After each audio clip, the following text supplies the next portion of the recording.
off the Oval Office.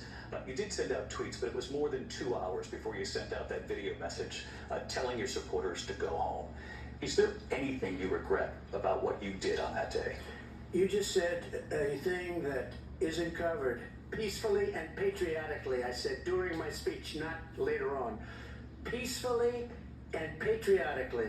And nobody on the other side was killed. Ashley Babbitt was shot by an out-of-control police officer that should have never, ever shot her. It's a disgrace. But we didn't do this group of people that have been treated so badly. I ask, what about all the people that are pouring into our country and killing people that she allowed to pour in? She was the border czar, remember that. She was the border czar. She doesn't want to be called the border czar because she's embarrassed by the border. In fact, she said at the beginning, well, I'm surprised you're not talking about the border yet. That's because she knows what a bad job they've done.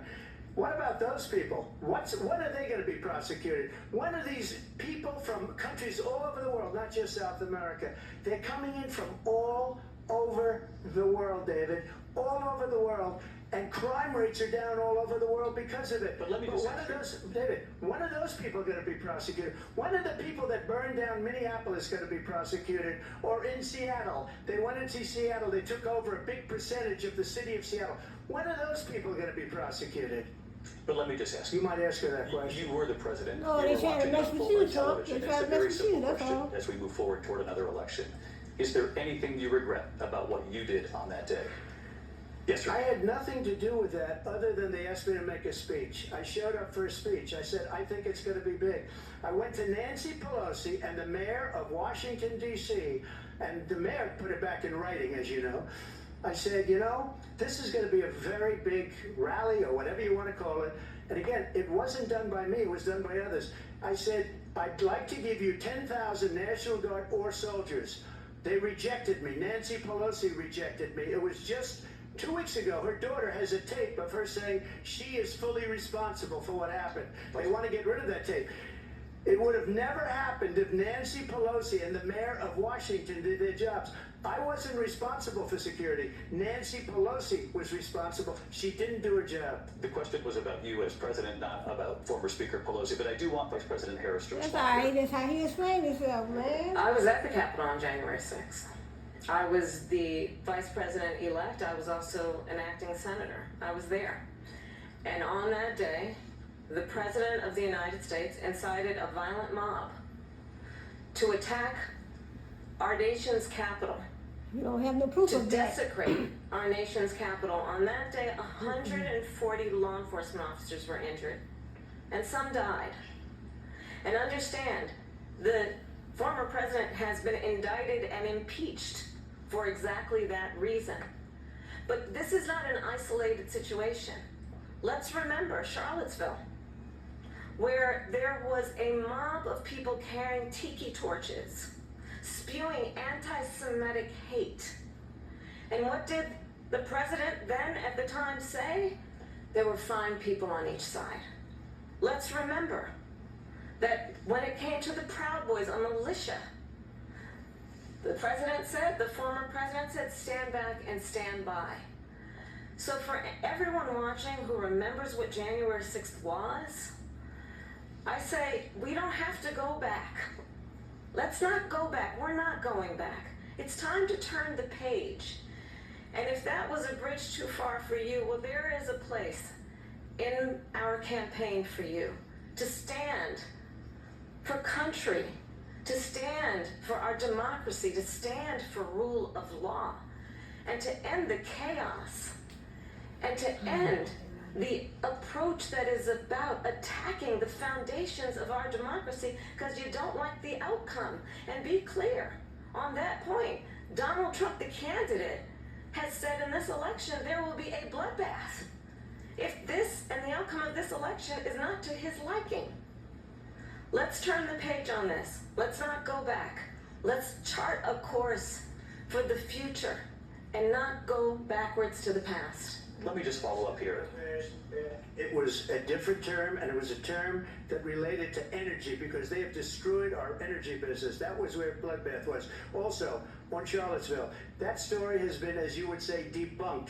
Laura Ingraham, Sean Hannity, Jesse, all of these people, they covered it. If they go an extra sentence, they will see it was perfect. It was debunked in almost every newspaper, but they still bring it up, just like they bring 2025 up. They bring all of this stuff up. I ask you this, you talk about the Capitol. Why are we allowing these millions of people to come through on the southern border? How come she's not doing anything? And I'll tell you what I would do, and I would be very proud to do it. I would say we would both leave this debate right now. I'd like to see her go down to Washington, D.C. during this debate, because we're wasting a lot of time. Go down to, because she's been so bad, it's so ridiculous. Go down to Washington, D.C. and let her sign a bill to close up the border, because they have the right to do it. They don't need bills. They have the right to do it. The President of the United States, you'll get him out of bed, you'll wake him up at 4 o'clock in the afternoon, and you'll say, come on down to the office, let's sign a bill. If he signs a bill that the border is closed, all he has to do is say it to the Border Patrol, who are phenomenal. If they do that, the border is closed. Those people are killing many people, unlike J6. We talked immigration here tonight. No, they don't want to close it because it's a money game, you know? All those illegal immigrants coming in is some way they're making money. So that's why they let them in. It's a money game for them. It's a money game for the Biden administration. They're making money. They don't want to close the border. She had 3 years. She was the border czar and she didn't close it. So that's what Trump is arguing about. You had 3 years. You was the border czar. President Biden was the president. This was 4 years is almost up. They could have closed those borders, the southern border, the northern border. They didn't even finish the wall. The wall is sitting there after Trump spent all that money to get the wall built. And they just let the wall sit there. The wall ain't even finished. Why would you allow one president to spend all that money on the wall and then just leave the wall there? And you had over 3 years to finish the wall, but you didn't finish it. And that's why those millions of immigrants have entered the country. They entered the country. You know, illegal immigrants, they enter the country and they're coming over here getting our benefits. We got homeless people out on the street. Homeless people out on the street that need food stamps, they need money, they need a place to stay. Now, I do want to focus on this next issue to both of you because it really brings us this into focus, truth in these times that we're living in. Mr. President, for 3.5 years after you lost the 2020 election, you repeatedly falsely claimed that you won, many times saying you won in a landslide. In the past couple of weeks leading up to this debate, you have said, quote, you lost by a whisker, that you, quote, didn't quite make it, that you came up a little bit short. Are you now acknowledging that you lost in 2020? No, I don't acknowledge it at all. I said that sarcastically. You know that. It was said, oh, we lost by a whisker. That was said sarcastically. Look, there's so much proof. All you have to do is look at it. And they should have sent it back to the legislatures for approval. I got almost 75 million votes, the most votes any sitting president has ever gotten. I was told if I got 63, which was what I got in 2016, you can't be beaten.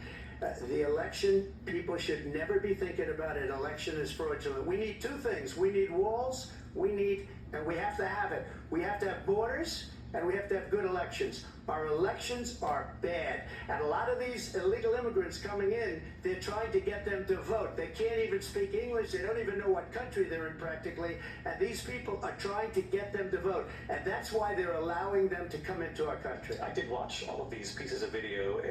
I didn't detect the sarcasm, lost by a whisker, we didn't quite make it. And we should just point out here as clarification, and you know this, you and your allies, 60 cases in front of many judges, many of them No judge looked at it. They said we didn't have standing. That's the other thing.